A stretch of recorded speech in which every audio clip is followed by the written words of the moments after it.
ॐ नमो भगवते वासुदेवाय। ॐ नमो भगवते वासुदेवाय। ॐ नमो भगवते वासुदेवाय। यः स्वानुभावम् अखिलं श्रुतिसारमेकम् आध्यात्मदीपम् अतितीर्षितां तमोऽन्धम् संसारिणां करुणयः पुराणगुह्यम् तं व्याससूनम् उपयामि गुरुं मुनीनां। नारायणं नमस्कृत्य नरं चैव नरोत्तमं देवीं सरस्वतीं व्यासं ततो जयमुदीरये। श्रवणतां स्वकथा कृष्ण पुण्यश्रवणकीर्तिनः हृदयन्तस्थो हि अभद्राणि विदुनोति सुहृत्सताम्। नष्टप्रायेषु भद्रेषु नित्यं भागवत सेवया भगवती उत्तम श्लोके भक्तिर्भवति नैष्टिकी। श्रवणतः श्रद्धया नित्यं गृणतश्च स्वचेष्टितम् कालेन नातिदीर्घेण भगवान् विशते हृदि। कृष्णाय वासुदेवाय देवकी नंदनाय च नंदगोपकुमाराय गोविन्दाय नमो नमः। नमः पंकजनाभाय नमः पंकजमालिने नमः पंकजनेत्राय नमस्ते पंकजांग्रिये। जय श्री कृष्ण चैतन्य प्रभु नित्यानंद श्री अद्वैत गदाधर श्रीवासादि गौर भक्त वृंद। हरे कृष्णा कृष्णा कृष्णा हरे हरे हरे राम राम राम हरे हरे। हरे कृष्णा कृष्णा कृष्णा हरे हरे हरे राम राम राम हरे हरे। हरे कृष्णा कृष्णा कृष्णा हरे हरे हरे राम राम राम हरे हरे।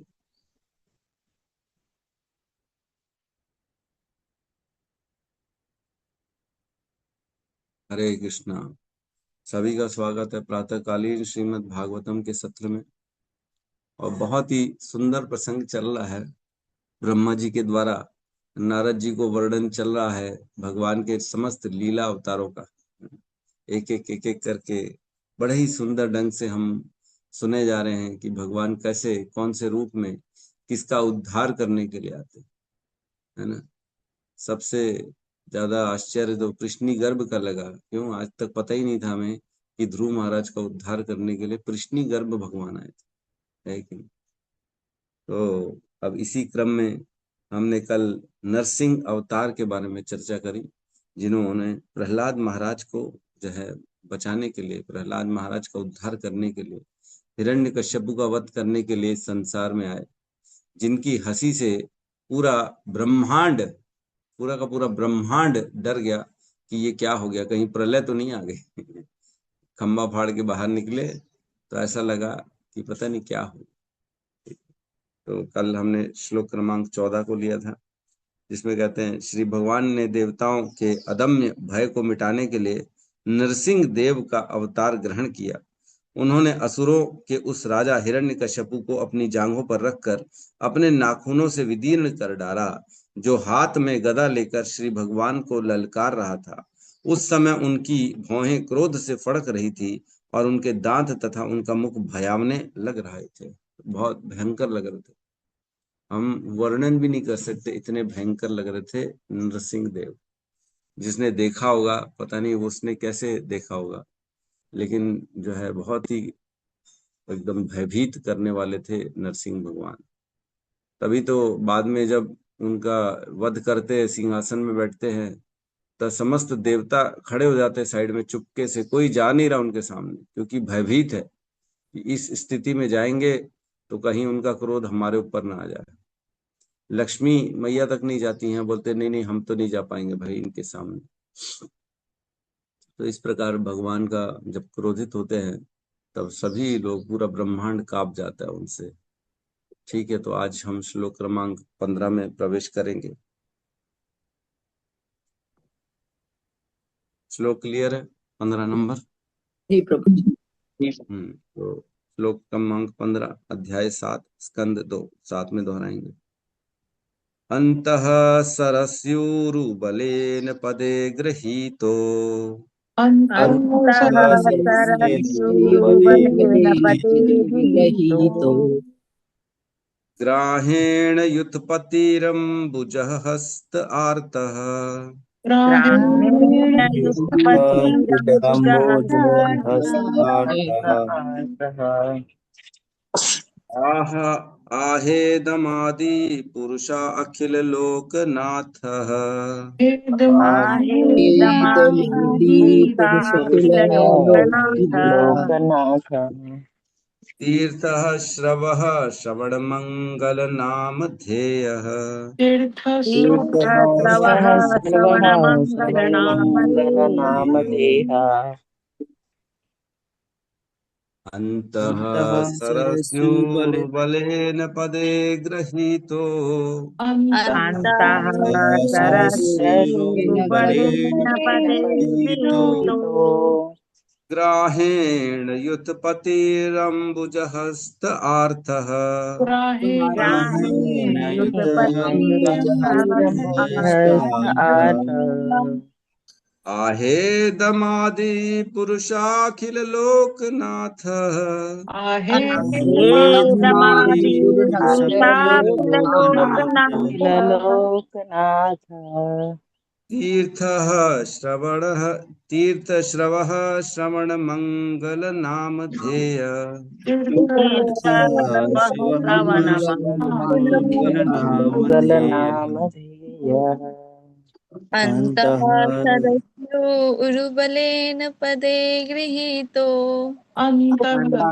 सरस्योरुबलेन पदे गृहीतो गृहीतो ग्राहेण युथपते अम्बुजहस्त आर्तः ग्राहेण युतपतिरम्बुजहस्तार्तः युतपतिरम्बुजहस्तार्तः आहेदमादिपुरुषाखिललोकनाथ आहेदमादि पुरुषाखिललोकनाथ लोकनाथ तीर्थश्रवः श्रवणमङ्गलनामधेय तीर्थश्रवः तीर्थश्रवः श्रवणमङ्गलनामधेया श्रवणमङ्गलनामधेया अन्तः सरस्य अन्तःसरस्योरुबलेन पदे गृहतो अन्तः सरस्योरुबलेन सरस्योरुबलेन पदे पदे गृहीतो गृहीतो ग्राहेणयुतपतिरम्बुजहस्त आर्त ग्राहेण ग्राहेण युतपतिरम्बुजहस्तार्तः आहेतमादिपुरुषाखिललोकनाथ आहेदमादि पुरुषाखिललोकनाथ लोकनाथ तीर्थश्रवणमङ्गलनामधेय तीर्थश्रवणमङ्गलनामधेया श्रवणमङ्गलनामधेय अनुवाद। अत्यंत बलशाली मगर के द्वारा नदी के भीतर पांव पकड़ लिए जाने से हाथियों का नायक अत्यंत पीड़ित था। उसने अपनी सूंड में कमल का फूल लेकर श्री भगवान को इस प्रकार संबोधित किया। हे आदि भोक्ता, हे ब्रह्मांड के स्वामी, हे उद्धारक, हे तीर्थ के समान विख्यात, आपके पवित्र नाम जो जपे जाने के योग्य है, उनके श्रवण मात्र से ही सभी लोग पवित्र हो जाते हैं। ओम ज्ञान तिमिरन्धस्य ज्ञानांजन शलाकया चक्षुरुन्मीलितं येन तस्मै श्री गुरुवे नमः। श्री चैतन्य मनोभीष्टं स्थापितं येन भूतले स्वयं रूपः कदा मह्यं ददाति स्वपदान्तिकम्। वन्देऽहं श्रीगुरु श्रीयुतपदकमलं श्रीगुरून् वैष्णवांश्च श्रीरूपं सागरजातं सहगण रघुनाथान्वितं तं सजीवं साद्वैतं सावधूतं परिजन सहितं कृष्ण चैतन्य देवं श्री राधा कृष्ण पादान् सहगण ललिता श्री विशाखान्वितांश्च। हे कृष्ण करुणा सिंधु दीनबंधु जगतपते गोपेश गोपिका कांता राधा कांत नमस्तुते। तप्त कांचन गौरांगी राधे वृंदावनेश्वरी वृषभानु सुते देवी प्रणमामि हरिप्रिये। वाञ्छाकल्पतरुभ्यश्च कृपा सिन्धुभ्यैव च पतितानां पावनेभ्यो वैष्णवेभ्यो नमो नमः। नमो विष्णुपादाय कृष्णपृष्ठाय भूतले श्रीमते भक्तिवेदांत स्वामीति नामिने। नमस्ते सारस्वते देवे गौरवाणी प्रचारिणे निर्विशेष शून्यवादी पाश्चात्य देशतारिणे। जय श्री कृष्ण चैतन्य प्रभु नित्यानंद श्री अद्वैत गदाधर श्रीवासादि गौर भक्त वृंद। हरे कृष्णा कृष्णा कृष्णा हरे हरे, हरे राम राम राम हरे हरे। हरे कृष्णा। बहुत ही सुंदर श्लोक है, बहुत ही सुंदर, बहुत ही मतलब हृदय को जो है शीतलता प्रदान करेगा, सुकून प्रदान करता है। ये श्लोक सुनकर बड़ा आनंद आया। अंतः सरस्यु बल, यही तो है ना 15 नंबर, यही तो पढ़ रहे हैं। हाँ, अंतः सरस्युरु बलेन पदे ग्रहीतो ग्राहेण युथपतिर अंबुजहस्त आर्थः आहेदमादि पुरुष अखिल लोकनाथ तीर्थः श्रवः श्रवण मंगल नाम धेयः। बहुत सुंदर कह रहे हैं, अंतः सरस्यु उरु बलेन पदे ग्रहीतो। अंतः सरस्यु, सरस्यु मीन्स सरोवर के अंदर, अंतः सरस्यु सरोवर के अंदर, उरु बलेन, उरु मीन्स महा भयंकर, महान, महान बलशाली, पदे ग्रहीतो महान बलशाली जीव जो कि है, उसने पदे ग्रहीतो उसने चरणों को पकड़ लिया। ग्रहीतो मीन्स मगरमच्छ जो है, ग्राह जिसे कहते। अंतः सरस्यु सरोवर के अंदर, उरु बलेन महान बलशाली, पदे ग्रहीतो पांव को ग्राह ने पकड़ लिया। ग्राहीण मीन्स पकड़ लिया, ग्रहीतो मीन्स मगरमच्छ ने, ग्राह ने पकड़ लिया, ग्राहीण। युथपतिर अंबुजहस्त आर्तः, फिर कह रहे हैं युथपति, है ना। आगे कह रहे हैं जो हाथियों के नायक, युथपति मतलब हाथियों का जो पति है, बहुत सारे हाथी थे वहां पे, उनका नायक जो था गजेंद्र की बात चल रही है यहाँ पे। गजेंद्र जो है वो युथपति, हाथियों का नायक। अंबुज हस्त आर्थ, अंबुज मीन्स जो है मतलब पुष्प, अंबुज अर्थ, अंबुज हस्त आर्थ, अंबुज हस्तमित हाथ में कमल के पुष्प को लेकर, आर्तः मीन्स बड़ा पीड़ादायक स्थिति में, दुखी जब होता है व्यक्ति तो उसे हम आर्त कहते हैं ना। हमने पढ़ा है जय चतुर्विधा भजन्ते माम जना सुकृतिनो अर्जुन। आर्तो जिज्ञासु अर्थ आर्थी ज्ञानी च भरतृषभ। 4 प्रकार के लोग भगवान कहते हैं मेरी शरण में आते हैं। आर्तो मीन्स जो दुखी है, जो पीड़ित है। जिज्ञासु मीन्स जो जानने के इच्छा रखता है। अर्थ आर्थी जिसको पैसा चाहिए, और ज्ञानी जो ज्ञानी होता है। ये 4 प्रकार के लोग मेरी शरण में आते। तो उन चारों में से आर्तो वाली कैटेगरी में गजेंद्र आ गए, क्योंकि परेशान है, दुखी है, तो भगवान की शरण में जा रहे।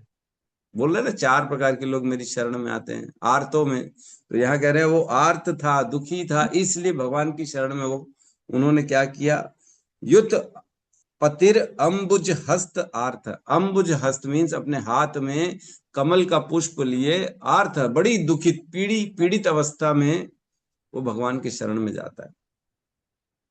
तो हास्त, हाथी का हाथ होता है क्या? हाथी का हाथ होता है क्या? हस्त लिखा है, हस्त, हाथ में पुष्प लिया है, कमल का पुष्प। तो हाथी का हाथ नहीं होता, हाथी की सूंड को हाथ कहा गया है यहाँ पे। तो उसने क्या किया, अपनी सूंड में कमल का पुष्प धारण किया, पकड़ के उन्होंने आर्त दुख बड़ी पीड़ित अवस्था में क्या किया, आहेदम आदि पुरुषः अखिल लोकनाथ। आहेदम, आहे इदम, है ना, क्या किया इन्होंने, संबोधन किया इन प्रकार से, आहे इदम, इस प्रकार से उन्होंने संबोधन किया। स्थिति समझ लो उसकी, पैरों में जो है मगरमच्छ ने पकड़ के रखा है, है ना, पैर छोड़ नहीं रहा है। आर्थ मीन्स बहुत पीड़ित अवस्था में, सरोवर के अंदर है और हाथियों का सरदार है गजेंद्र, और वह बड़ी दुखी अवस्था में है और उसने हाथ में कमल का पुष्प धारण कर लिया है और वह भगवान को क्या कह रहा है, संबोधन कर रहा है भगवान को। इन 4 नामों से भगवान को पुकार रहा है। क्या नाम से, क्या कह रहा है, आदि पुरुष। भगवान को सबसे पहला बोलता है वो आदि पुरुष, हे आदि पुरुष। और दूसरा अखिल लोकनाथ, पूरे संसार के जो स्वामी हो आप। 2 नाम है ना, पहला आदि पुरुष, फिर दूसरा अखिल लोकनाथ। तीसरा बोलता है तीर्थ श्रवः, ये भगवान के नाम पुकार रहा है वो गजेंद्र। तीर्थ श्रवः, भगवान का नाम तीर्थ श्रवः भी है। हम इस पे आएंगे, क्यों बोल रहा है ये नाम, क्या कारण है इन नाम को बोलने का। हम पहले श्लोक को समझ लेते, फिर उसकी एक एक व्याख्या की गहराई में जाएंगे। तो तीर्थ श्रवः भी भगवान का नाम वो पुकार रहा है। और चौथा नाम पुकार रहा है श्रवण मंगल नाम ध्येय। इन नामों से वह ध्येय मीन्स अपने हृदय में भगवान को पुकारा, इन नामों से संबोधन करके भगवान का ध्यान दिया उसने। नाम ध्येय, इन 4 नामों से भगवान का उसने धारण किया, भगवान को याद किया, ध्यान किया। आदि पुरुष, अखिल लोकनाथ, तीर्थ श्रवः और श्रवण मंगलः, इन नाम से भगवान का उसने ध्यान किया। तो ये 4 नाम लिया उसने। तो ये बड़ा सुंदर कथा आती है जिसमें जो है गजेंद्र की कथा आती है कि गजेंद्र किस प्रकार जो है भगवान के द्वारा रक्षित हो गए। तो हम कथा में भी आज प्रवेश करेंगे, बड़ी सुंदर कथा है। तो इसमें मैं बता दूं पहले कि जो भगवान आते हैं इनको बचाने के लिए, गरुड़ पे धारण करके अपने आप को तुरंत आ जाते हैं। वो कौन आते हैं, हरि आते हैं। यहाँ भगवान के जो है अवतारों का वर्णन चल रहा है श्लोकों में ब्रह्मा जी के द्वारा। तो हमें पता रहना चाहिए कि कौन से भगवान की बात चल रही है यहाँ पे। तो इस श्लोक में भगवान हरि की बात चल रही है। तो हरि हमने पढ़ा था, कुछ श्लोक पहले ही पढ़ा था, है ना, 2.7.2 दूसरे श्लोक में हमने पढ़ा था हरि कौन है। हरि वो है जो स्वयंभू मनु और शतरूपा के जो है पुत्री, है ना, कौन पुत्री थी उसकी, आकुति, जिसकी शादी रुचि प्रजापति से होती है। उनके पुत्र के रूप में एक सुयज्ञ नामक जो है पुत्र उनको जन्म लेता है, जो कि स्वयं भगवान है और जो आगे चल के इंद्र बन जाते हैं, है ना। और उन्होंने ही अपने जो है स्वयंभू मनु और शतरूपा की रक्षा करी थी जब वो तपस्या करने बैठे थे राक्षसों से। और उन्होंने समस्त तीनों लोकों के सभी मनुष्यों का जो है संताप, उनको मंगल प्रदान किया था, उनके कष्टों को दूर कर दिया था। इसलिए उनका नाम हरि रख दिया। कौन, किन्होंने, स्वयंभू मनु ने। अपने नाती का नाम उन्होंने हरि रख दिया था क्योंकि उन्होंने समस्त जनों का कल्याण कर दिया था, समस्त लोगों का अमंगल को दूर कर दिया था, कष्टों को, परेशानी को दूर कर दिया था, इसलिए उनका नाम हरि रखा था। तो वहां पे हरि हमने पढ़ा था। लेकिन लेकिन लेकिन लेकिन अब एक और ट्विस्ट आ गया है। एक हरि नहीं है यहाँ पे, 2 हरि, दूसरे हरि की बात चल रही है। यहाँ जो आए हैं दूसरे हरि भगवान आए हैं। कौन से दूसरे भगवान हरि हैं, उनका वर्णन आता है 8वें स्कंद के पहले अध्याय के 30वें श्लोक में, 38.1.30। तो ये एक और हरि भगवान हुए जो चौथे मनवंतर में आए। तो ये तो जो हम पहला हरि भगवान की बात करी वो तो पहले स्वयंभू मनवंतर में आए, जो पहला मनवंतर था।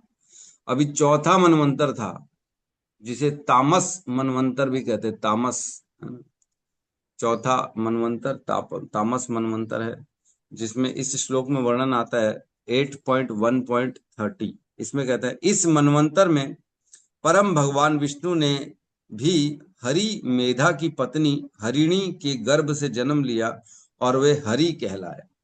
हरि ने हाथियों के राजा एवं अपने भक्त गजेंद्र को घड़ियाल के मुख से छुड़ाया।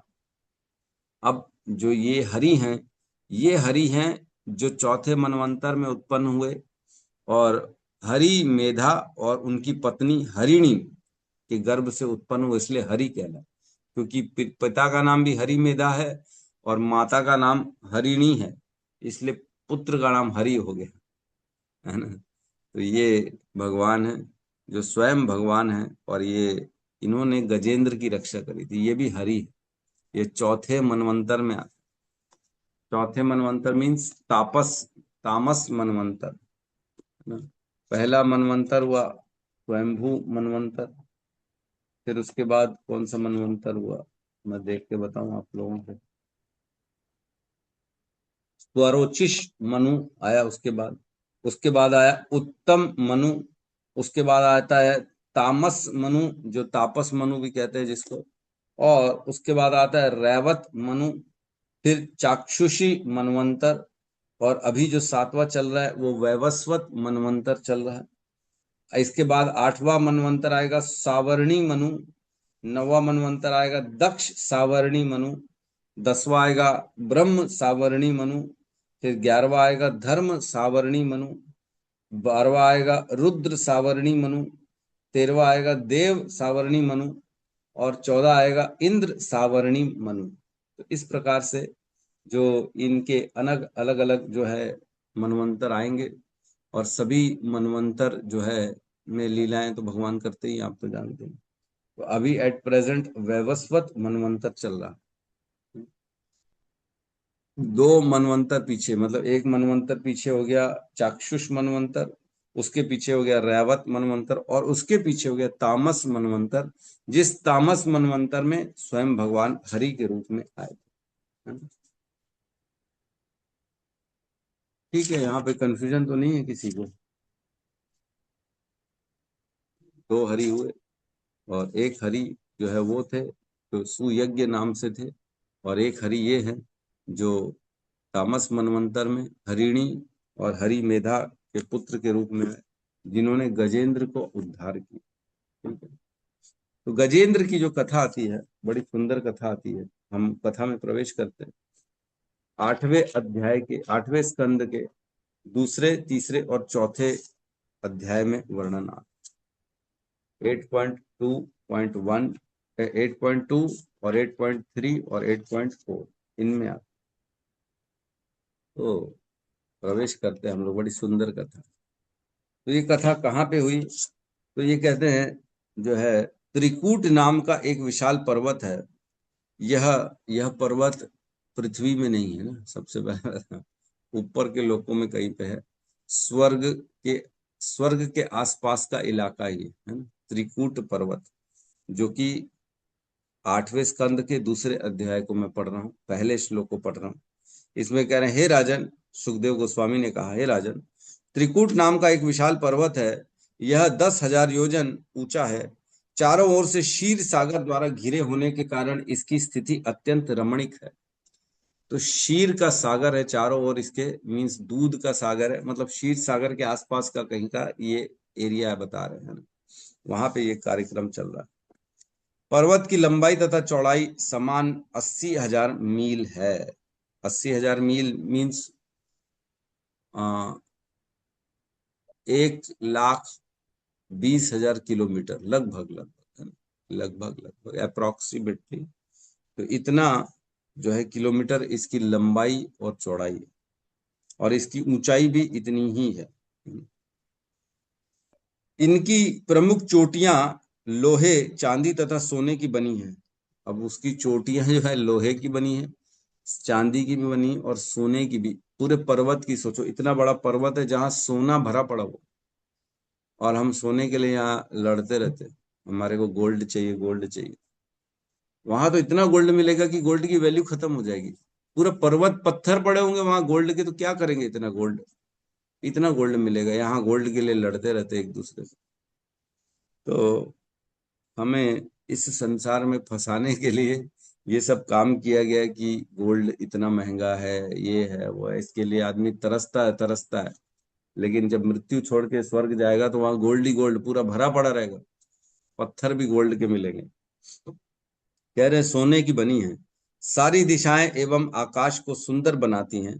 पर्वत में अन्य चोटियां भी हैं जो रत्नों तथा खनिजों से पूर्ण हैं और सुंदर वृक्ष लताओं एवं झाड़ियों से अलंकृत है। पर्वत के झरनों से जो ध्वनि उत्पन्न होती है वह सुहावनी है। इस प्रकार यह पर्वत सभी दिशाओं में सुंदरता को बढ़ाता हुआ खड़ा है।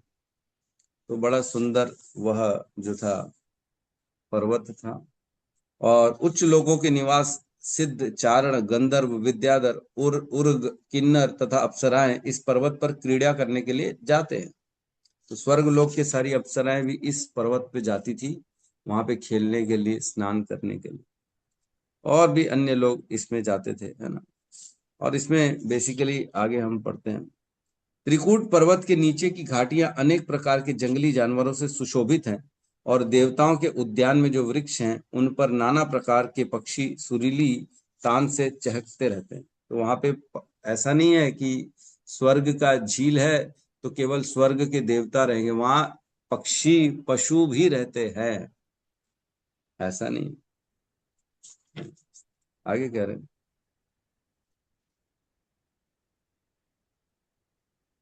उद्यान की श्लोक क्रमांक 20 में 8.2.20। एक बार हाथियों का अगवा प्रमुख जो त्रिकूट पर्वत के जंगल में रह रहा था, अपनी हथनियों के साथ सरोवर की ओर घूमने निकल पड़ा। उनके अनेक पौधे, लताओं तथा गुल्मों को उनके चुभने वाले कांटों की परवाह न करते हुए रौंद डाला। तो जा रहा था अपने परिवार के साथ। उस हाथी की गंध पाकर ही सारे अन्य हाथी, बाघ तथा अन्य हिंस पशु जैसे सिंह, गेंडे, सर्प एवं सफेद तथा काले सरब भय से भाग गए। तो इतना बड़ा विशाल था वो हाथी कि अन्य सभी जानवर उससे डर के मारे भाग गए। आगे कहते हैं, वह हाथियों का राजा गजेंद्र सरोवर में घुस गया, पूरी तरह नहाया और अपनी थकान से मुक्त हो गया। तब उसने अपनी सूंड से जी भरकर शीतल स्वच्छ अमृत तुल्य जल पिया, जो कमल पुष्पों तथा जल कुमुदनियों के रज के से मिश्रित था। तो वो बढ़िया स्नान किया उसने, अच्छे से पानी वानी पिया, अपने आप को नहलाया, अपनी थकान पूरी की पूरी धो डाली। आध्यात्मिक ज्ञान से विहीन एवं अपने परिवार वालों के प्रति अत्यधिक आसक्त मनुष्य की भांति उस हाथी ने श्री कृष्ण की बहिरंगी शक्ति द्वारा मोहित होकर अपनी पत्नी तथा बच्चों को स्नान कराया और पानी पिलाया।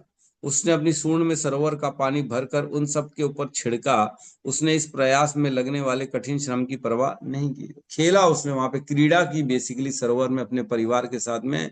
बढ़िया जल फेंक रहा है, खिला रहा है, मजे कर रहा है पत्नियों के साथ, बच्चों के साथ। वहां उस वाटर पार्क गया बेसिकली हम लोग भी जाते रहे वाटर पार्क, वो भी वाटर पार्क में गया। फिर आगे कहते 27 नंबर श्लोक में, हे राजन, विधाता के लेख से एक बलिष्ठ घड़ियाल ने, जो हाथी पर क्रुद्ध था, जल के भीतर से हाथी का पैर पर आक्रमण कर दिया। हाथी निश्चय ही बलवान था और उसने भाग्य द्वारा प्रेषित इस संकट से अपने आप को छुड़ाने का भरपूर प्रयत्न किया। कह रहे एक जबरदस्त बड़ा एकदम शक्तिशाली घड़ियाल मगरमच्छ जो है, उसने हाथी का पैर पकड़ लिया। हाथी यद्यपि भयंकर बलवान था, लेकिन वो पानी में था। तत्पश्चात गजेंद्र को उस विकट स्थिति में देखकर उसकी पत्नियां अत्यधिक दुखी हो गई और चिंघाड़ने लगी। दूसरे हाथियों ने गजेंद्र की सहायता करनी चाहिए, किंतु घड़ियाल की विपुल शक्ति के कारण वे उसे पीछे से पकड़कर उसको नहीं बचा सके। भयंकर शक्तिशाली था वो मगरमच्छ। यद्यपि गजेंद्र भी बहुत शक्तिशाली था, लेकिन चूंकि वो पानी में था ना, अगर सतह में रहता तो शायद वह अपने आप को प्रोटेक्ट कर लेता, लेकिन पानी में क्या होता है, व्यक्ति जो सतह में रहने वाला व्यक्ति, उसकी शक्ति घट जाती है और पानी में रहने वाले जीव की शक्ति बढ़ जाती है। हे राजन, इस तरह हाथी तथा घड़ियाल जल के बाहर तथा जल के भीतर एक दूसरे को घसीट घसीट कर 1000 वर्षों तक लड़ते रहे। इस लड़ाई को देखकर देवता गण अत्यंत चकित थे, क्योंकि खेलने आते थे सरोवर में, अप्सराएं भी आती थी, वहां की देवता भी आते थे। तो उन्होंने देखा कि 1000 वर्ष तक उनकी लड़ाई चल रही, दोनों छोड़ ही नहीं रहा वो। 1000 साल हो गए, बताओ, इतना लंबा लड़ाई कर रहे दोनों के दोनों।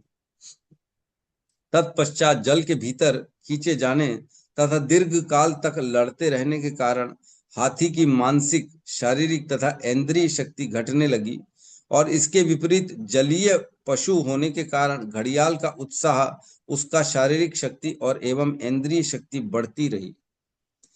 तो इधर क्योंकि ये स्थल में रहने वाला जीव है हाथी, ये पानी में था, तो लड़ते लड़ते इसकी शक्ति बहुत तेजी से घट रही थी।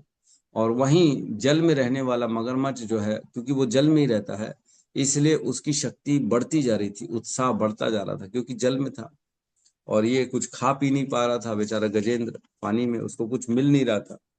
तो वह बेचारा धीरे धीरे धीरे धीरे उसकी मानसिक शक्ति भी घटती जा रही थी कि अब उत्साह उसका कम होते जा रहा था, क्योंकि उसको कोई परिवार वालों ने भी बेचारों ने प्रयास किया, लेकिन कोई बचा ना पाया उसको।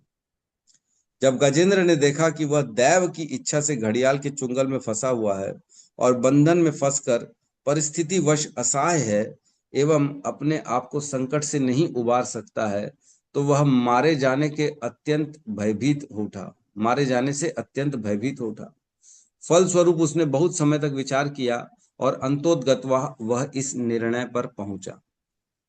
तो जब वो लड़ते लड़ते थक गया, असहाय हो गया, अब लगा कि अब तो प्राण जाने वाले, है ना। हे गोविंद, हे गोपाल, अब तो जीवन हारे, है ना। बड़ा सुंदर एक भजन है ना ऐसा कि ग्रह से बचायो, है ना, गजेंद्र का उद्धार करायो, ऐसा है, बड़े सुंदर है। अब तो जीवन हारे, अब मैंने अपना जीवन हार चुका हूँ हे भगवान। तो ऐसी बड़े सुंदर जो है भजन आता है। भजन नहीं है यहाँ पे तो श्लोक है, लेकिन बड़ा सुंदर भजन है, सुनने में बड़ा आनंद आता है।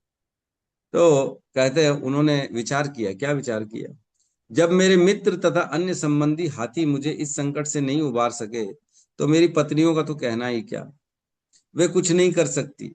अब देखो, मेरे परिजन मेरी रक्षा मृत्यु से नहीं कर सकते हैं। कौन रक्षा कर सकता है किसी की, ऐसे महान भय से कोई नहीं कर सकता, है ना। यह विधाता की इच्छा थी कि इस घड़ियाल ने मुझ पर आक्रमण किया है, अतः मैं उन पूर्ण पुरुषोत्तम भगवान की शरण में जाता हूं, जो हर एक को, यहां तक कि महापुरुषों को भी सदैव आश्रय प्रदान करते हैं। तो अब विचार आ रहा है उसको, 1 साल तक लड़ लिया है, अपनी पूरी शक्ति लगा डाली है, परिवार वालों की भी शक्ति लग चुकी है, स्वजनों की भी शक्ति लग चुकी है, लेकिन किसी ने उसको बचा नहीं पाया। अब क्या कह रहा है कि मुझे भगवान की शरण में जाना चाहिए, जो महान साधुओं को भी आश्रय देते हैं। और ये सारा का सारा जो व्यवस्था हुई है, ये कहीं ना कहीं भगवान की व्यवस्था ही हुई है, जो घड़ियाल ने मुझे पकड़ के रखा है। मेरी जो है, मैं इतने दिन आया तो इतने दिन तो नहीं पकड़ा, लेकिन आज पकड़ लिया, और ऐसा भयंकर टाइप का पकड़ा है कि अब प्राण निकलने वाले हैं। लेकिन ये कहीं ना कहीं दैवी शक्ति भगवान की इच्छा से हुआ है, तो मेरे को उनकी शरण में जाना चाहिए, है ना। फिर आगे करते हैं, पूर्ण पुरुषोत्तम भगवान निश्चय ही हरेक को ज्ञात नहीं है, किंतु वे अत्यंत शक्तिशाली तथा प्रभावशाली हैं।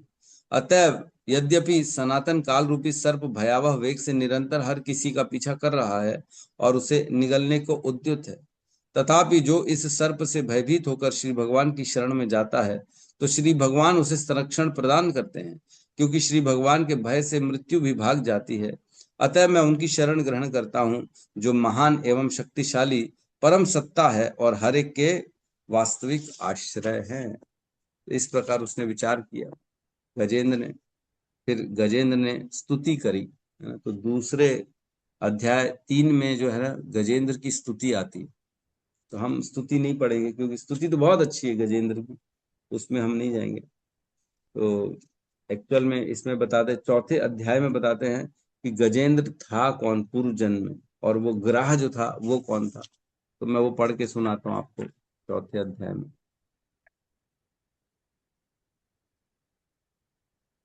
चौथे अध्याय का मैं जो सामने का जो पोर्शन होता है, जिसमें पूरा सार लिखा रहता है, वो पढ़ रहा हूँ, है ना। इसमें बताया गया इस अध्याय में कि अच्छा, घड़ियाल जो था वो गंधर्व लोक से आया था, वो पूर्व जन्म में एक गंधर्व था, और गजेंद्र जो था वो पूर्व जन्म में एक राजा था, है ना। तो गंधर्व लोक में हुहु नाम का एक राजा रहता था। एक बार यह हुहु राजा स्त्रियों के साथ जल क्रीड़ा कर रहा था, तो उसने स्नान करते हुए देवल ऋषि का पांव खींच लिया। और हुहु नाम का गंधर्व था, वो रानियों के साथ क्रीड़ा कर रहा था जल में, और वहां पे देवल ऋषि आए होंगे, तो देवल ऋषि का नीचे से जाके उसने पैर पकड़ लिया। कई बार होता है ना, हम स्विमिंग पूल में जाते या नहाने जाते नदी में, इधर सरोवरों में, तो कोई खेलता है नीचे से पैर पकड़ लेता है डराने के लिए, तो वैसे ही इन्होंने देवल ऋषि का पांव खींच लिया। इस पर ऋषि अत्यंत क्रुद्ध हो गए और उसने तुरंत घड़ियाल बनने का श्राप दे दिया। तो ऋषि एकदम, वो मस्ती कर रहा था, हुहु गंधर्व, इनका काम ही यही होता है, मस्ती करना, हंसाना, गंधर्वों का काम ही यही होता है। तो वो हंसाने का प्रयास कर रहे थे, उन्होंने उनके साथ जो है मस्ती करने का प्रयास किया, लेकिन ऋषि को क्रोध आ गया और उन्होंने श्राप दे दिया कि तुम जाओ, अब जो है मगरमच्छ बन जाओ, घड़ियाल बन जाओ। इस पर ऋषि जो है, जब हुहु को इस तरह श्राप मिल गया तो वह अत्यंत दुखी हुआ और उसने ऋषि से क्षमा मांगी। ऋषि को दया आ गई, अतः उन्होंने वर दिया कि जब गजेंद्र का उद्धार श्री भगवान द्वारा होगा तो वह मुक्त हो जाएगा। इस तरह जब नारायण ने घड़ियाल का वध कर डाला तो उसका उद्धार भी हो गया। तो भगवान जब स्वयं आए तो उसका भी उद्धार उन्होंने कर दिया, है ना। तो ये मैं पूरा जो शुरू का जो है ना सार है वो पढ़ रहा हूँ, श्लोक क्रमांक वाइज नहीं जा रहा हूँ, श्लोकों में जाएंगे तो डिटेल में हो जाएगा। आगे कहते हैं, है ना, इस श्री भगवान की कृपा से जब गजेंद्र वैकुंठ में उनके पार्षदों में से एक बना तो उसे 4 हाथ मिल गए।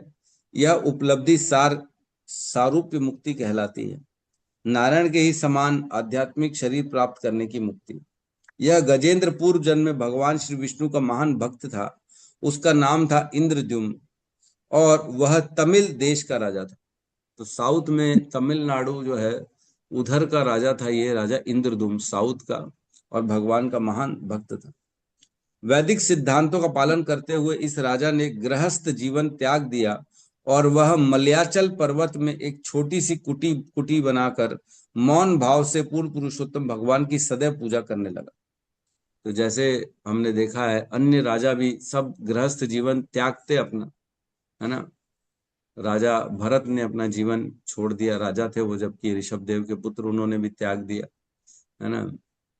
और राजा कौन से, इन्होंने भी, राजा इवन युधिष्ठिर ने भी फिर घर त्याग दिया, है ना। परीक्षित महाराज को भी जब श्राप मिला तो उन्होंने भी घर को त्याग दिया, है ना। घर से सब चले जाते बेसिकली समस्त। और भी अन्य अन्य हमने देखा कि राजा अग्निध्र जो कि राजा वेण के पिता थे, उन्होंने भी परेशान होकर घर से घर छोड़ दिया और राज्य छोड़ के चले गए थे। तो इस प्रकार सभी जो है चले जाते हैं अपने, जिनको आध्यात्मिक ज्ञान होता है कि कब तक इसी में फंसे रहेंगे, अब निकलना चाहिए बाहर, इससे परेशान हो जाते हैं।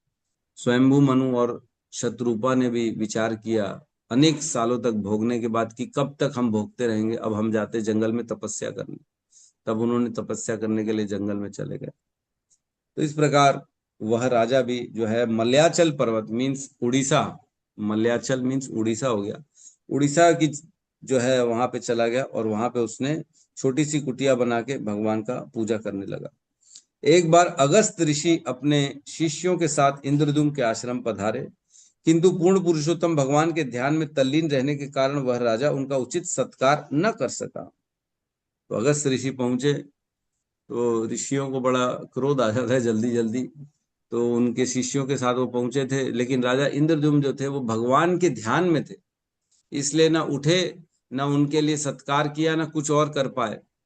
तो इस बात से अगस्त ऋषि को क्रोध आ गया। अतः ऋषि अत्यंत क्रुद्ध हो गए और उन्होंने राजा को मंद बुद्धि वाला हाथी बनने का श्राप दे डाला। तो इस श्राप से जो है अनुसार राजा हाथी के रूप में जन्म लिया और वो अपने पूर्वकृत सारे भक्ति कार्यों को भूल गया। अब देखो गजेंद्र के रूप में अगला जीवन इंद्रद्युम्न को मिला त्रिकूट पर्वत पे, और जब वो पूरे अपने समूह पत्नियों के साथ, बच्चों के साथ, वो राजा था इंद्रद्युम्न गजेंद्र, और वो क्या था, भक्ति को भूल चुका था। वो पूर्व जन्म की भक्ति उसको याद नहीं थी, जबकि उसने बहुत भक्ति करी। तो भी वह अपने हाथी जन्म में जब घड़ियाल ने उस पर घोर आक्रमण किया तो उसे अपना भक्ति पूर्ण पूर्व जीवन याद आया और उस जीवन में जो उसने स्तुति कर रखी सीखी थी उसका स्मरण किया। इसी स्तुति के कारण उसे पुनः भगवत कृपा प्राप्त हो गई। इस तरह उसका तुरंत उद्धार हो गया और वह श्री भगवान का एक चतुर्भुज पार्षद बन गया। तो देखो, स्तुति उसे याद आ गई, क्योंकि उसने बहुत मेहनत करी थी पूर्व जन्म में। राजा इंद्रद्युम्न जो था बहुत भक्ति के कार्य करता था, और उसे जब ऐसी विकट स्थिति आई तो उसके हृदय में ऑटोमेटिकली वो स्तुति याद आ गई, और हाथी के भी रूप में उसने भगवान की प्रार्थना करी, स्तुति करी, जो कि बड़ी प्रसिद्ध है, गजेंद्र स्तुति, है ना, जो कि 3 अध्याय में आता है। तो वह स्तुति का उसने वर्णन चालू किया, किसने? गजेंद्र ने। और वह स्तुति सुनकर भगवान स्वयं पहुंच गए, है ना। तो आगे कहते हैं, है ना, श्लोक क्रमांक 30, है ना, 8.3.30। अब स्तुति बोल डाली, है ना। अब क्या हुआ? जब गजेंद्र किसी व्यक्ति विशेष का नाम न लेकर परम पुरुष का वर्णन कर रहा था, तो उसने ब्रह्मा जी, शिव जी, इंद्र, चंद्र इत्यादि देवताओं का आह्वान नहीं किया। अतएव इनमें से कोई भी उनके पास नहीं आया। किंतु चूंकि भगवान श्री हरि परमात्मा पुरुषोत्तम एवं हैं, अतएव गजेंद्र के समक्ष प्रकट हुए।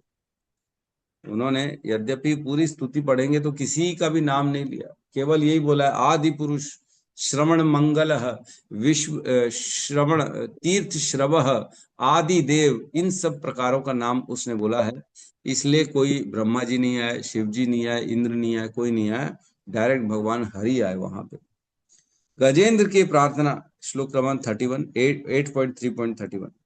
गजेंद्र के प्रार्थना करने के कारण उसकी विकट स्थिति को समझने के बाद सर्वत्र निवास करने वाले पूर्ण पुरुषोत्तम भगवान श्री हरि उन देवताओं समेत वहां पहुंच प्रकट हुए जो उनकी स्तुति कर रहे थे। अपने हाथों में चक्र तथा अन्य आयुध लिए और अपने वाहन गरुड़ की पीठ पर सवार होकर वे तीव्र गति से अपनी इच्छा अनुसार गजेंद्र के समक्ष प्रकट हुए। फिर क्या किया? घड़ियाल ने गजेंद्र को जल में बलपूर्वक पकड़ रखा था, जिससे वह अत्यधिक पीड़ा का अनुभव कर रहा था। किंतु जब उसने देखा कि नारायण अपने चक्र घुमाते हुए गरुड़ की पीठ पर सवार होकर आकाश में आ रहे हैं, तो उसने तुरंत ही अपनी सूंड में कमल का एक फूल ले लिया और अपनी वेदना के कारण अत्यंत कठिनाई से निम्नलिखित शब्द कहे, हे भगवान, हे नारायण, हे ब्रह्मांड के स्वामी, हे पूर्ण पुरुषोत्तम परमेश्वर, मैं आपको सादर नमस्कार करता हूँ। तो इस प्रकार गजेंद्र ने सूंड में पुष्प लेके भगवान को ऑफर किया। तत्पश्चात गजेंद्र को ऐसी पीड़ित अवस्था में देखकर अजन्मा पूर्ण पुरुषोत्तम भगवान श्री हरि तुरंत अहेतु की कृपावश गरुड़ की पीठ से नीचे उतरे और गजेंद्र को घड़ियाल समेत जल से बाहर खींच लिया। तब समस्त देवताओं की उपस्थिति में जो सारा दृश्य देख रहे थे, श्री भगवान ने अपने चक्र से घड़ियाल का मुख को उसके शरीर से पृथक कर दिया। इस प्रकार उन्होंने गजेंद्र को बचा लिया। गजेंद्र की भगवान ने रक्षा कर ली। पूरा का पूरा गजेंद्र को ग्रह के साथ में सरोवर से बाहर निकाल दिया भगवान ने, गोद में रख लिया और अपने चक्र से तुरंत उस घड़ियाल का सर काट दिया। तो भगवान इस प्रकार अपने जो है गजेंद्र की रक्षा करी उन्होंने। तो आगे कहते हैं, तो इस समस्त जो देवता है जब देखा उन्होंने तो समस्त लोग दुंदुभी बजाने लगे। ऊपर के देवता जो है वो सब लोग डांस करने लगे। गंधर्वों में श्रेष्ठ राजा हुहु देवल मुनि द्वारा शापित होने के कारण घड़ियाल बन गया था। अब पूर्ण पुरुषोत्तम भगवान द्वारा उद्धार किए जाने पर उसे एक गंधर्व का रूप धारण कर लिया। यह समझकर कि यह सब किसी की कृपा से संभव हो सका, उसने तुरंत सिर के बल प्रणाम किया और श्रेष्ठ श्लोकों से पूजित होने वाले परम नित्य भगवान के लिए वह उपयुक्त स्तुतियां करने लगा। तो उसने भी स्तुति करी, हुहू ने भी, सोचो उसको मारा, है ना। तो पूर्ण पुरुषोत्तम भगवान की अहेतु की कृपा से अपने पूर्व रूप को पाकर राजा हुहू ने श्री भगवान की प्रदक्षिणा की और उन्हें नमस्कार किया। तब ब्रह्मा इत्यादि समस्त देवताओं की उपस्थिति में वह गंधर्व लोक लौट गया और वह सारे पाप फलों से मुक्त हो चुका था। अब उसने, क्योंकि भगवान का दर्शन कर लिया, अब उसने समस्त पापों से उसे मुक्त कर दिया गया। क्योंकि पूर्ण पुरुषोत्तम भगवान ने हाथियों के राजा गजेंद्र को अपना कर कमलों से सीधा स्पर्श कर दिया था, अतः वह समस्त भौतिक अज्ञान तथा बंधन से तुरंत मुक्त हो गया। इस प्रकार उसे सारूप्य मुक्ति प्राप्त हुई, जिससे उसे भगवान जैसा ही शरीर स्वरूप प्राप्त हुआ। वह पीत वस्त्र धारण किए 4 भुजा वाला बन गया। गजेंद्र की बात चल रही। गजेंद्र को क्योंकि भगवान ने डायरेक्ट टच कर लिया तो वह तुरंत समस्त बंधनों से मुक्त हो गया और उसे शरीर भी कौन सा मिल गया? चतुर्भुजी स्वयं नारायण का शरीर मिल गया, भगवान का पार्षद बन गया, पीत वस्त्र धारण कर लिया उसने। यह गजेंद्र पहले वैष्णव था और द्रविड़ दक्षिण भारत प्रांत के पांड्य नामक देश का राजा था। अपने पूर्व जन्म में वह इंद्रद्युम्न महाराज कहलाता था। तो अब इनके पूर्व जन्मों का वर्णन है, जो कि श्लोक क्रमांक 8.4.8 से लेके, नहीं 7 से लेके जो है उनका वर्णन आता है। 7 से लेके आगे चल के फिर इनकी पूरी कथा आ जाती है कि कैसे वो अपने जो है राज्य करते थे, फिर राज्य छोड़ के चले गए। तो इस प्रकार भगवान ने गजेंद्र की रक्षा करी और वो आए जो भगवान वो हरि थे जिन्होंने गजेंद्र की रक्षा करी। तो यहाँ कह रहे हैं कि गजेंद्र ने 4 नामों से भगवान को पुकारा, है ना। क्या बुलाया? एक तो बुलाया आदि पुरुष। तो कहते हैं आदि पुरुष क्यों नाम लिया उन्होंने? क्योंकि अब वो कह रहा है कि मैं पहले पूर्व जन्म में यद्यपि मैं हो सकता है मानव शरीर रहा होगा मेरा पुरुष का, लेकिन अब मैं अपने कर्मों के कारण हाथी बन गया हूं। लेकिन आप तो भगवान सदा सदा आदि पुरुष के रूप में व्याप्त रहते, आप में कभी भी कोई परिवर्तन नहीं आता। लेकिन हम सब जो है वह कर्मों के कारण अपने भिन्न भिन्न शरीरों को प्राप्त करते रहते हैं। कभी उच्च शरीर को प्राप्त करते, कभी नीचे के शरीर को प्राप्त करते, लेकिन आप सदा सदा अपने एक ही स्वरूप में, एक ही पुरुष, आदि पुरुष के रूप में बने रहते हैं। आप में कोई परिवर्तन नहीं आता, इसलिए उनको आदि पुरुष कहते हैं। क्योंकि मैं अपने पापों के कारण, कर्मों के कारण शरीर बदल के अब हाथी के शरीर में आ गया। फिर कह रहे हैं अखिल लोकनाथ, कि आप जो हैं समस्त जीवों के स्वामी हैं। आप अखिल लोकनाथ, समस्त प्राणियों के स्वामी हैं। तो इस प्रकार आप मेरे भी स्वामी हुए और मैं अपने स्वामी की शरण में आ रहा हूं, है ना। तो ये तो इसी श्लोक का वर्णन है जो अभी हम पढ़ रहे हैं ना, 2.7.15। इसी में इसके तात्पर्य में जाएंगे ना, तो इनके तीनों का अलग अलग वर्णन है। अखिल लोकनाथ क्यों कहा, आदि पुरुष क्यों कहा, तीर्थ श्रवः और श्रवण मंगलः क्यों कहा। तो मैं तो शॉर्ट में आपको बता रहा हूँ, एकदम आपको पढ़ना है तो पूरा तात्पर्य को पढ़ना पड़ेगा। तो अखिल लोकनाथ मीन्स मेरे भी आप स्वामी हैं, इसलिए मैं और किसी की रक्षा, मैं और किसी के आश्रम में क्यों जाऊंगा, मैं आप ही से अपनी रक्षा के लिए प्रार्थना कर रहा हूं। हे मेरे स्वामी, आप अखिल लोकनाथ हैं, मेरी रक्षा करिए, है ना, इस प्रकार। और कहते हैं आगे, तीसरा नाम लिया जो तीर्थ श्रवः। तो कह रहे हैं तीर्थ का अर्थ ये होता है जहां व्यक्ति जाता है और अपने समस्त पापों से मुक्त हो जाता है ना। तीर्थ जाते, गंगा जाते, स्नान करते तो पापों से मुक्त हो जाते। तो उसी प्रकार आप जो है, आप तीर्थ श्रवः, आपका श्रवण करने से समस्त पापों से मुक्ति मिल जाती है, केवल तीर्थ श्रवः। तो समस्त पापियों का उद्धार आप अकेले कर लेते हो। तो मैंने भी जो मेरे कर्मों के कारण, जिस पाप के कारण मैं आज फंस गया हूं, तो हे प्रभु मैं आपकी शरण में आ रहा हूं, मेरे समस्त पापों को काट के मेरा भी उद्धार कर दीजिए। इसलिए उन्हें तीर्थ श्रवः कह रहे हैं। और कह रहे श्रवण मंगलः। श्रवण मंगलः मीन्स केवल और केवल सुनने मात्र से जिसके बारे में व्यक्ति के जीवन के मंगल ही मंगलों का उदय हो जाए, इसलिए श्रवण मंगलः कह रहे, जिससे भगवान के नाम गुण रूप लीला का श्रवण किया जाए और उसके जीवन में मंगल हो जाए। मंगल क्या मंगल हो गया? स्वयं भगवान का जो है उनके जीवन में प्रवेश हो गया, वह बंधनों से मुक्त हो गया, समस्त कल्मशों से मुक्त हो जाएगा, मंगल हो गया, है ना। आज हम इस्कॉन में जुड़ गए, भगवान के ज्ञान से जुड़ गए, तो ये मंगल हुआ कि नहीं हुआ? फंसे रहते नहीं तो खाने पीने में, संसारिक वस्तुओं में फंसे रहते, इंद्रिय तृप्ति में फंसे रहते, तो ये अमंगल होता, हमारा अमंगल होता। और व्यक्ति को पता ही नहीं कि मंगल मेरा है किसमें, यही नहीं मालूम।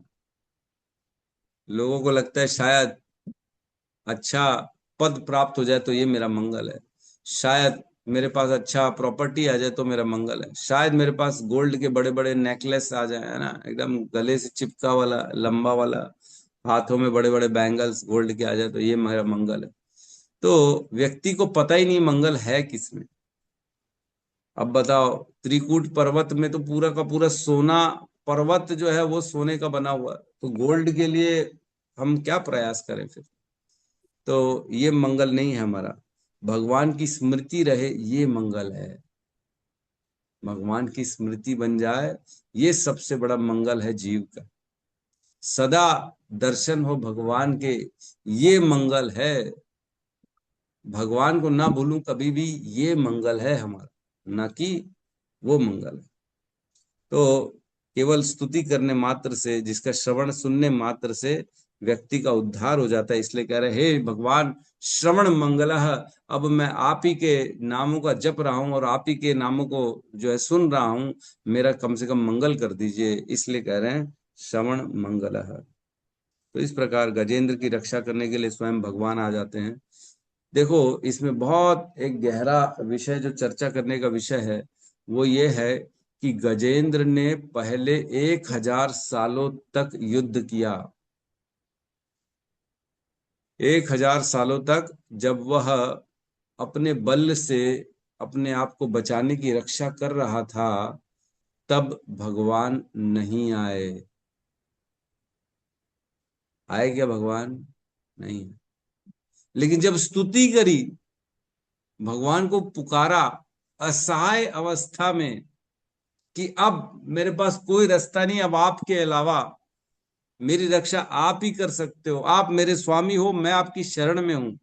जब इस भावना से भगवान को पुकारा तो भगवान तुरंत आ गए। 1000 साल तक नहीं आए। जब वो अपनी शक्ति से युद्ध कर रहा था, अपने बल पे था, प्रयास में था, अपने परिवार वालों को बुलाया, स्वजनों को बुलाया, सब ने मदद करी, लेकिन उसकी रक्षा नहीं हो पाई। अंतोदगत्वा जब सरेंडर किया, तब भगवान आए। ऐसे ही जब हम जानते हैं द्रौपदी का भी चीर हरण हो रहा था, पूरी शक्ति लगा दी द्रौपदी ने, दुशासन साड़ी खींच रहा है, खींच रहा है, खींच रहा है, भगवान आए क्या? नहीं है। पूरा जब उसने मेहनत कर ली, द्रौपदी ने पूरी अपनी चेष्टा लगा ली, अपना एकदम बोले मैं भी तो जो है क्षत्रिय हूं ना, मैं कैसे इतनी जल्दी हार मान लूंगी। तो उसने साड़ी को दांतों में दबा लिया, बोले मैं नहीं छोड़ने वाली। लेकिन जो है दुशासन जो था, उसके पास भी अनेक हाथियों का बल था। तो उसके पास फाइनली क्या किया द्रौपदी ने, दोनों हाथ उठा के कृष्ण को पुकारा उन्होंने। जब कृष्ण को पुकारा, उसी समय कृष्ण प्रकट हो गए साड़ी के रूप में और अपने भक्त की रक्षा कर ली भगवान ने। तो कहने का अर्थ ये है कि जब तक हम अपने बल पे रहेंगे ना, अपने प्रयासों से अपने जीवन का उद्धार करने का प्रयत्न करते रहेंगे ना, तब तक भगवान की कृपा नहीं मिलेगी। लेकिन जब अपने आप को असहाय मान लेंगे, पूर्ण रूप से भगवान के शरणागत हो जाएंगे ना, तब तुरंत भगवान प्रकट हो जाएंगे। तब भगवान हमारे लिए आते हैं रक्षा करने के लिए, ना कि तब जब हम बल में बैठे हैं, भगवान की पूजा आरती तो कर रहे हैं, लेकिन दिमाग चला रहे हैं कि मैं कर लूंगा अपने आप को ठीक। भगवान ने बुद्धि दी है ना, मैं अपने प्रयास लगाता हूँ ना, मैं अपने आप को एकदम ठीक कर लूंगा, कोई प्रॉब्लम नहीं। तब तक भगवान नहीं आएंगे। भगवान कब आएंगे? जब असहाय भगवान की शरण में, मैं तो कुछ नहीं करता, मैं मेरे में बल नहीं है, अब आप ही संभालो मेरे को। तब भगवान खुद ब खुद आएंगे और सारे रास्ते हमारे लिए खोल देंगे और वह हमारा उद्धार कर लेंगे, जिस प्रकार गजेंद्र का उद्धार किया उन्होंने। और इसमें एक और इम्पोर्टेंट बात जो हमें सीखनी है कि भगवान को सदा कुछ न कुछ अर्पण करना है। गजेंद्र की ऐसी विकट स्थिति में भी गजेंद्र ने फूल तोड़ के भगवान को अर्पित किया। सो जो मृत्यु मरणासन पे बैठा है, तो भी जैसे ही भगवान को देखा उसने, क्या किया, तुरंत एक फूल अपने हाथों से तोड़ के भगवान की ओर अर्पित कर दिया। तो भगवान को सदा कुछ ना कुछ हमें देना चाहिए, देने का भाव रहना चाहिए, भगवान से लेने का भाव नहीं लेना चाहिए। भगवान मेरा जो है वो सब कुछ आप ही का तो है, जो है ले लो, मेरा मेरा तन ले लो, मेरा मन ले लो, मेरा सब ले लो, मेरे प्राण ले लो, सब ले लो, सब तुम्हारा ही तो है, तुम्हारे लिए मैं देने के लिए तैयार हूं। तो इस प्रकार का जब भाव रहेगा ना, कुछ न कुछ ऑफर करने का सदा भगवान को, तब भगवान स्वीकार करते हमारी जो है ना भाव भरी जो है, जो हमारी पुकारे वो स्वीकार करते हैं ना। कहते हैं ना भगवान, भाव का भूखा हूं मैं, भाव ही सार है, भाव से जो पुकारे मुझे तो भव से बेड़ा पार है ना। भाव बिना सुखी पुकारे मैं कभी सुनता नहीं, भाव से एक पुष्प दे दो तो मुझे स्वीकार है। तो भाव भरे भगवान को देना चाहिए। भगवान को बिना भाव के भगवान नहीं लेते। भगवान एटीट्यूड में भगवान को अगर हम देंगे, भगवान ले लो, मेरे पास तो रखा हुआ है बहुत कुछ, आप भी थोड़ा सा ले लो, तो अगर ऐसे हम भगवान को देंगे तो भगवान कभी नहीं लेते, है ना। तो भाव भरा होना चाहिए, जो भी करे भगवान के लिए भाव युक्त करे। बिना भाव के तो भगवान कुछ भी नहीं लेंगे हमसे, कुछ भी नहीं लेंगे। तो सदा सदा प्रयास करें कि शरणागति वाला भाव रहना चाहिए, सरेंडर वाला भाव रहना चाहिए। ये भाव होना चाहिए कि मैं योग्य नहीं हूं, मेरे पास कुछ है ही नहीं, मैं तो पतित हूं, मैं तो निर्धन हूं, है ना, मेरे पास कुछ भी नहीं है। इस प्रकार से अगर हम लेंगे तो भगवान जरूर स्वीकार करें। ठीक है, तो यहाँ पे हम आज के क्लास को विराम देते हैं। तो कोई प्रश्न है तो ले सकते हैं।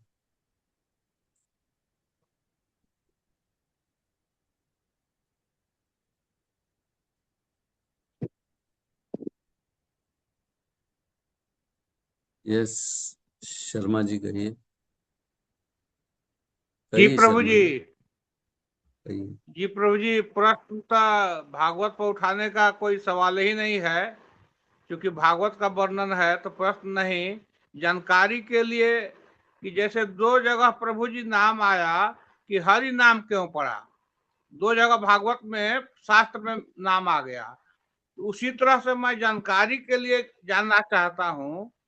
मानता हूँ, मानने में कोई डाउट नहीं है, सुखी सिद्ध है सब, लेकिन जानकारी के लिए कि जैसे भागवत में हरि का नाम लाने का दो जगह कारण लिखा गया, उसी तरह से हरे हरे का कहीं शास्त्र वेद में कोई उल्लेख है तो प्रभु जी बताया जाए हरे हरे। और रियलाइजेशन जो भी कहा गया प्रभु जी, तो रियलाइजेशन जो है, आज हमको यह कथा सुनने से पता चला कि हरिहर क्षेत्र क्यों कहा जाता है। पटना के बगल में सोनपुर के बगल जगह पर हरिहर क्षेत्र मेला लगता है प्रभु जी, 1 माह का कार्तिक में मेला लगता है। वहाँ गजेंद्र भगवान का वहाँ स्टेचू है, वहाँ की पूजा होता है, तो स्टेचू कहेंगे। और हरिहर क्षेत्र, हरिहर भगवान का अलग मंदिर है। तो वहीं हाथी का मेला भी लगता है, हाथी मेला कहते हैं वहां जहाँ पर ये बना हुआ है, और गजेंद्र मुख नाम उसको कहते हैं। और समझ में आया कि हरिहर कहा जाता है यह पढ़ने से। लेकिन हम चाहते हैं जानना हरे का कहीं उल्लेख शास्त्र वेद में। धन्यवाद प्रभु जी। है ना, हरे का है ना, हमारा जो जीव गोस्वामी हुए, जीव गोस्वामी ने बहुत जगह हरे का अर्थ का वर्णन किया है। तो जो मेरे पास अभी एक श्लोक सामने है, मैं उसका केवल आपको बता रहा हूँ। अन्य भी बहुत जगह हरे का वर्णन किया है। तो हरे लिखा है उन्होंने, सर्व चेतो हरे कृष्णस्य तस्य चिंतम हर तस्यो वेद तदधि सार विस्तारेतः राधा हरा मतः। मतलब श्रीमती राधा रानी कृष्ण के चित्त को हर लेती हैं, उनको विधि से यहाँ हरा कहा गया। हरे हरे क्यों कहा गया है? क्योंकि वो कृष्ण के चित्त को भी हर लेती है, इसलिए उन्हें हरे कहा। तो और भी ऐसे कई कई श्लोक हैं तो मेरे सामने जो आया मैंने केवल उसका एक वर्णन आपको बता दिया, जीव गोस्वामी द्वारा कृत है ये। अब मेरे ख्याल से ये कहाँ लिखा हुआ है ये मैंने लिखा नहीं है, लेकिन ये श्लोक है जीव गोस्वामी के किसी ग्रंथ से मैंने निकाला है। तो और भी बहुत जगह हरे का अर्थ लिखा गया है कि जो है कृष्ण को सबसे ज्यादा आनंद देने वाली जो है श्रीमती राधा रानी, उनको हरे कहा गया है ना। तो महाभाव ठाकुरानी, जो महाभाव ठाकुरानी है श्रीमती राधा रानी, तो वहां पे भी हरे का वर्णन है कि जो प्रेम है भगवान का, प्रेम का अगर सार बनाया जाए, है ना, प्रेम रस सार, अगर पूरे प्रेम का सार बनाया जाए, उस सार से भी कुछ अगर केवल उसके जो है केवल मतलब एकदम बारीक से निकाला जाए तो वो क्या निकलेगा, महाभाव निकलेगा। और महाभाव की भी कौन, ठाकुरानी है श्रीमती राधा रानी। तो इस प्रकार 2-3 जगह वर्णन है हरे का। तो उसके लिए फिर आपको मेरे को ना और ग्रंथ निकाल के बताने पड़ेंगे, क्योंकि याद तो सब रहता नहीं है। देखना पड़ेगा प्रभु जी। जैसे हरे कृष्ण कहे तो हरे भी, हरे सीता, हरे राम कहते हैं, तो अभी तो उन्हीं का प्रतीक मानेंगे ना। मैंने हाँ, हम हरे अगर मानने में राम के साथ हरे जुड़ जाएगा तो वो शिव राधा मतलब सीता मैया हो जाएंगी, और हरे कृष्ण के साथ हो जाएंगे तो वो राधा रानी हो जाएगी। हरे मीन्स उनकी शक्ति, शक्ति का संबोधन हरे है। जी जी।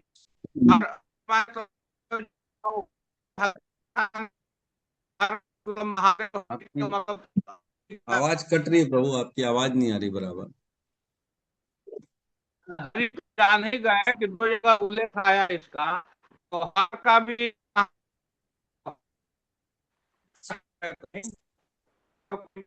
आवाज नहीं आ रही आपकी, आपकी आवाज नहीं आ रही है ना। ठीक है, यस रीमा माता जी। हरे कृष्णा प्रभु जी, सादर प्रणाम। पहले तो इस क्लास के लिए बहुत बहुत धन्यवाद। बहुत ही अच्छे से आपने बताया प्रभु जी, विजुअलाइज कर पा रहे थे, इतने सुंदर तरीके से आपने बताया।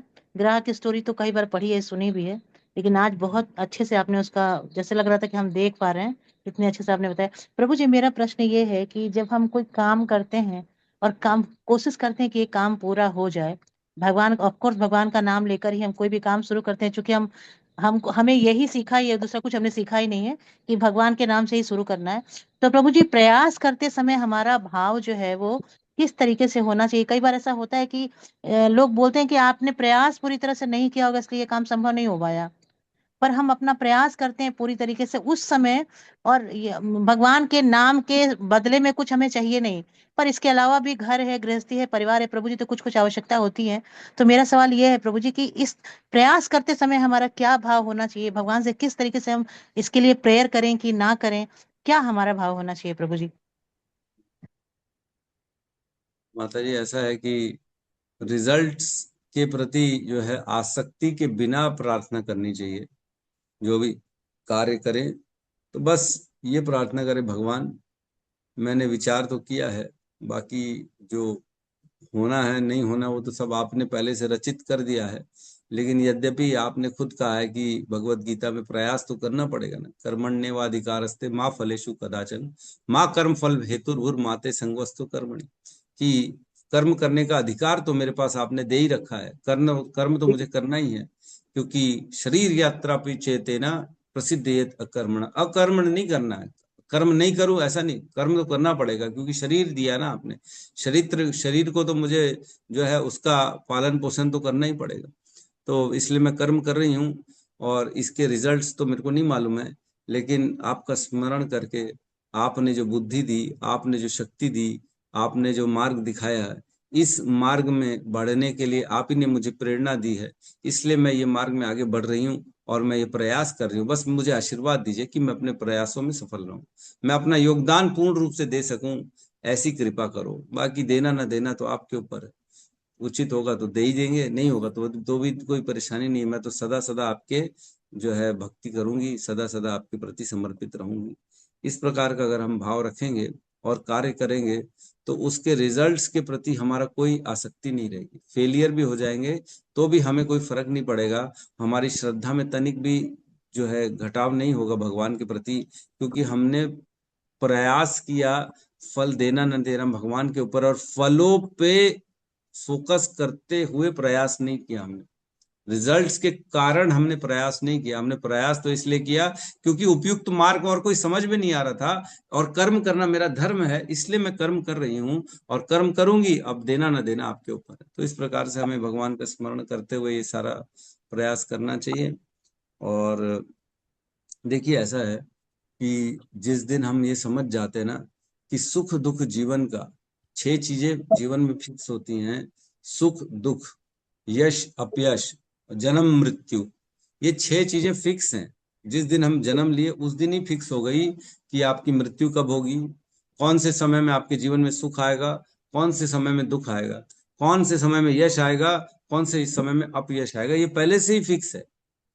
राइट फ्रॉम द बर्थ पहले से फिक्स है। जैसे पिक्चर का स्क्रीन पहले से ही फिक्स होता है, पिक्चर की स्टोरी पहले से ही फिक्स होती है।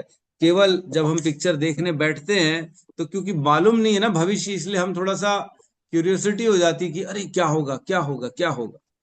तो क्या होगा क्या होगा क्या होगा के चक्कर में कई लोग रोते हैं, कई लोग प्रार्थना करते हैं, अरे बचा लो भगवान, हीरो को बचा लो भगवान, इसको बचा लो। अरे वो पहले से डिसाइडेड है, क्या होना है क्या नहीं होना पहले से डिसाइडेड है। तो जो डिसाइडेड होता है सुख दुख पहले से डिसाइडेड है। तो ऐसे सुख और दुख के लिए हम फिर भी प्रयास करते हैं, है ना। तो जब ये भाव आएगा कि पहले से भगवान ने मेरे जीवन की सारी एक एक क्षण में क्या हमारे साथ होने वाला है ये पहले से ही लिखा है, एक मिनट में अगले मिनट में सुख मिलेगा कि दुख मिलेगा ये पहले से ही लिखा है हमारे जीवन में।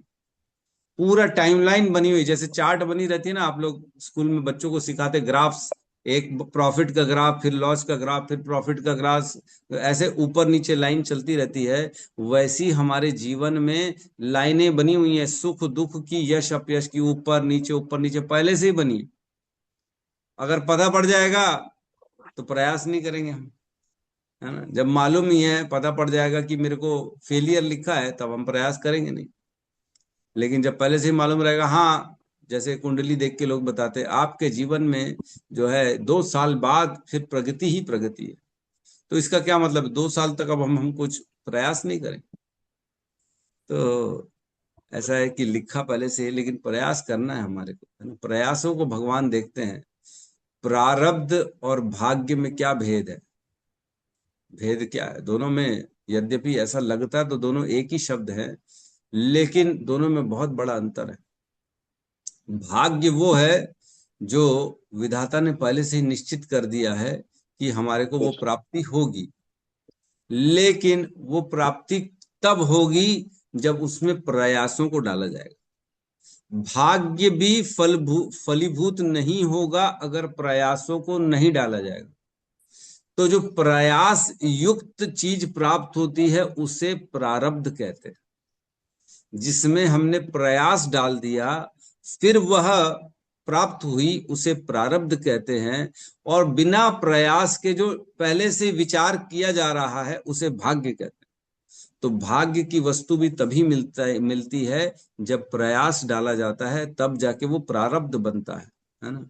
अन्यथा वो केवल भाग्य है, बीज के समान है अभी, है ना। तो व्यक्ति को मेहनत तो करनी पड़ेगी, मेहनत के बाद ही जो है फल मिलता है। और फल के कारण मेहनत कम ना करें या ज्यादा ना करें, ऐसा नहीं होना ना। अत्यधिक फल प्रयास करना है, भाई मेरे को तो चाहिए ही चाहिए, मैं तो छोड़ूंगा नहीं इसको, मेरे को तो चाहिए, ऐसा भी नहीं करना। क्योंकि अगर भाग्य में लिखा है तो थोड़े से श्रम से वो मिल जाए, है ना। युक्त आहार विहारस्य युक्त चेष्टस्य कर्मसु युक्त स्वप्न अबोधस्य योगो भवति दुःखहा।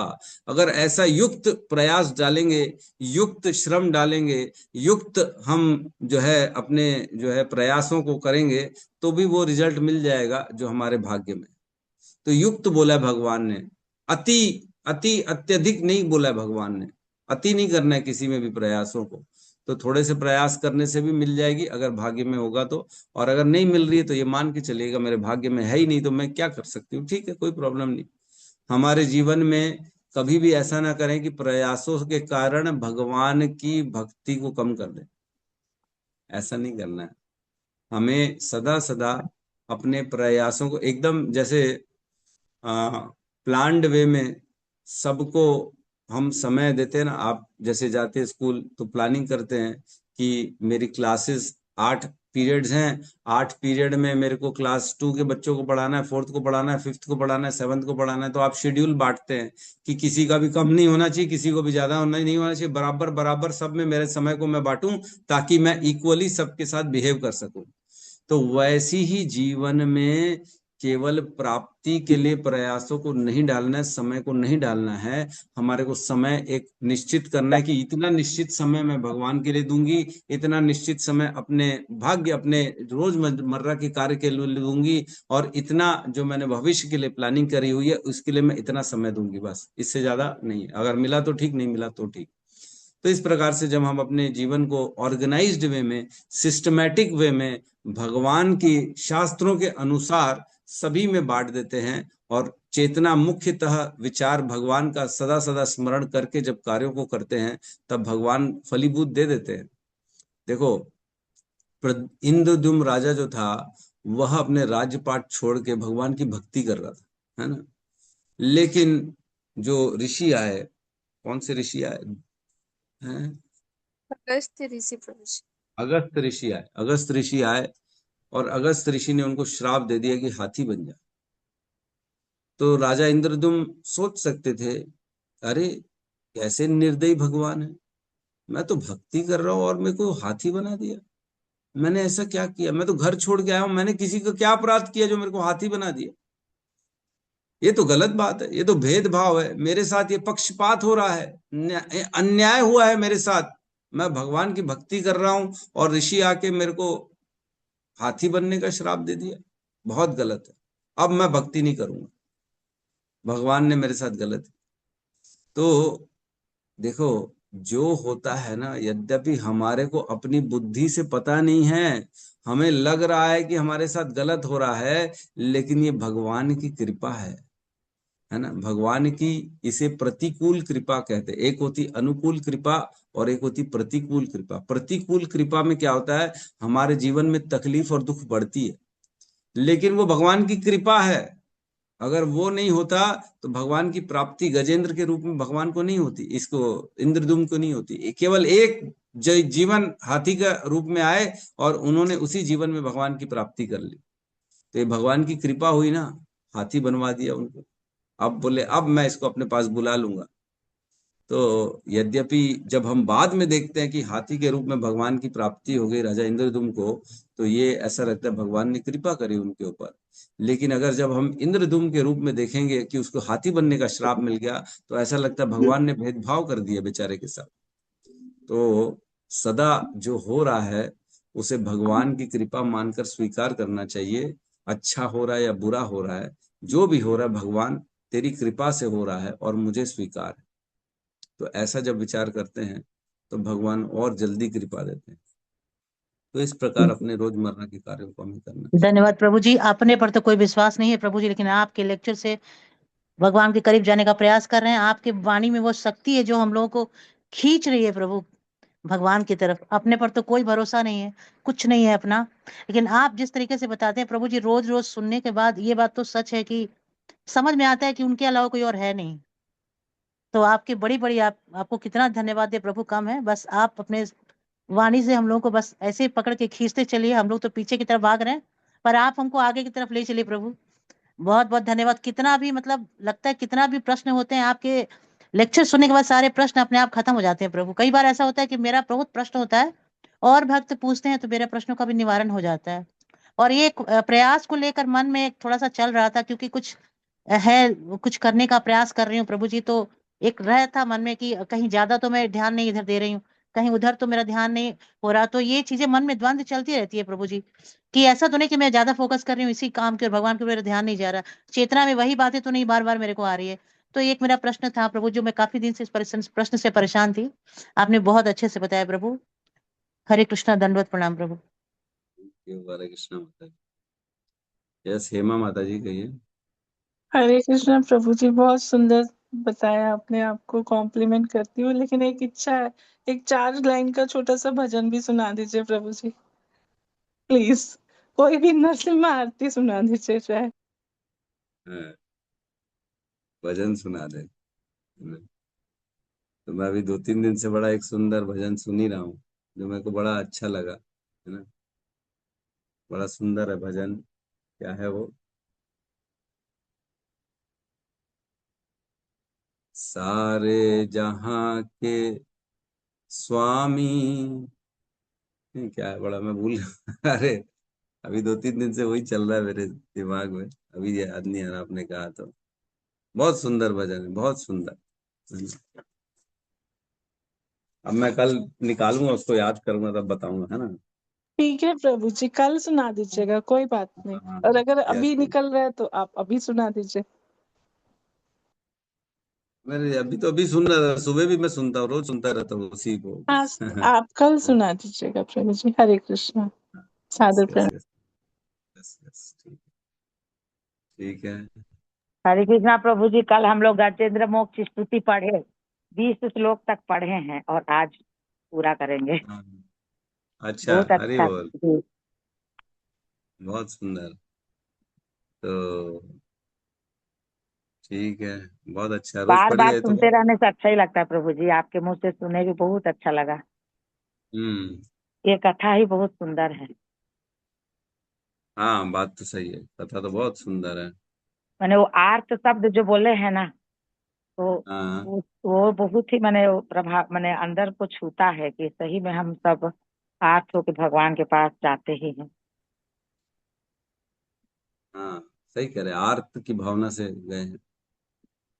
तो ये ध्यान आ रहा है मेरे को, है ना। मैं भजन सुना रहा हूं, सुनिएगा, है ना। सारे जहां के मालिक तेरा ही आसरा है, राजी हैं हम इसी में जिसमें तेरी रजा है। सारे जहां के मालिक तेरा ही आसरा है, हम क्या बताएं तुमको, सब कुछ तुम्हें खबर है। हर हाल में हमारी तेरी तरफ नजर है। किस्मत है ये हमारी, जो तेरा फैसला है। सारे जहां के मालिक बस तेरा ही आसरा है। बड़ा कौन सुंदर कौन ये से? भजन जो है आजकल चल रहा था। अरे वाह, थैंक यू माता जी, थैंक बहुत बढ़िया प्रभु जी, हरि बहुत अच्छा बोल, हरि सुनाया। बोल सही प्रभु जी, बात है, एक बहुत एक अच्छा। शब्द सही है, हाँ बिल्कुल सही है। उसके उनके अलावा कौन है हमारे? हाँ। बहुत सुंदर सुंदर भजन है, तैयारी चल रही है। भजन को भी इकट्ठा किया जा रहा है, आने वाली कथा में भजन करना पड़ेगा ना। प्रभु जी एक दिन मुझे मौका दीजिएगा, मैं गीत गोविंद सुनाऊंगी प्रभु जी, कभी भी जब आपको लगे, जब क्लास में सब लोग सुनने को तैयार हो मुझे, तो मेरी इच्छा है कि मैं एक बार गीत गोविंद गाऊं। मैंने याद किया, बहुत मुझे अच्छा लगता है। भगवान जी जगन्नाथ जी मेरे घर में है, तो मैं कोशिश करती हूँ कभी कभी गाने की, जब समय अच्छा मिले। हुआ आपने बताया। अब नेक्स्ट टाइम जिस दिन जो है क्लास मेरे को किसी को देनी होगी ना, तो मैं आपको बोल दूं, आप गीत गोविंद उसमें जरूर जी जरूर प्रभु, जरूर प्रभु। यस। जी सुनेंगे माता जी आपके मुंह से।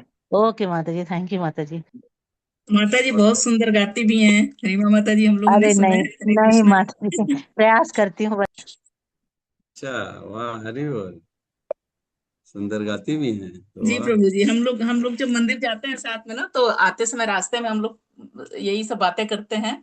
तो अच्छा, एक बार ऐसे ही उन्होंने सुनाया, हम लोग कहे कि आज पूरे रास्ते भर हम लोग गाते हुए चलते हैं। मंत्र का उच्चारण। हरे हरे कृष्णा, कृष्णा, हरे हरे हरे कृष्ण कृष्णा, हरे हरे कृष्ण कृष्णा, कृष्ण हरे कृष्ण हरे, हरे हरे हरे हरे, हरे राम हरे हरे राम, हरे राम राम, राम हरे हरे राम, राम, राम राम राम, हरे राम, हरे। हरे राम हरे। हरे हरे। Thank you Om. प्रभु जी। हरे कृष्णा। थैंक यू माता जी। सादर ये प्रणाम। हरे टीका कृष्णा माता प्रभु जी का जी, उपकार दंडवत करो। प्रणाम, बहुत दंडवत बहुत प्रणाम। धन्यवाद। दंडवत हरे प्रणाम। कृष्ण प्रभु जी, प्रणाम। सादर हरे प्रणाम। कृष्णा प्रभु जी, बहुत बहुत धन्यवाद प्रभु जी आप। हरे कृष्ण प्रभु जी, थैंक दंडवत यू प्रभु प्रणाम। जी। समस्त भक्त वृंद की जय। जय जगत गुरु जय श्रील प्रभुपाद की जय। जय हरि जय। बोल प्रेमानंदे।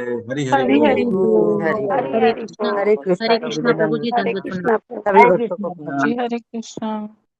हरे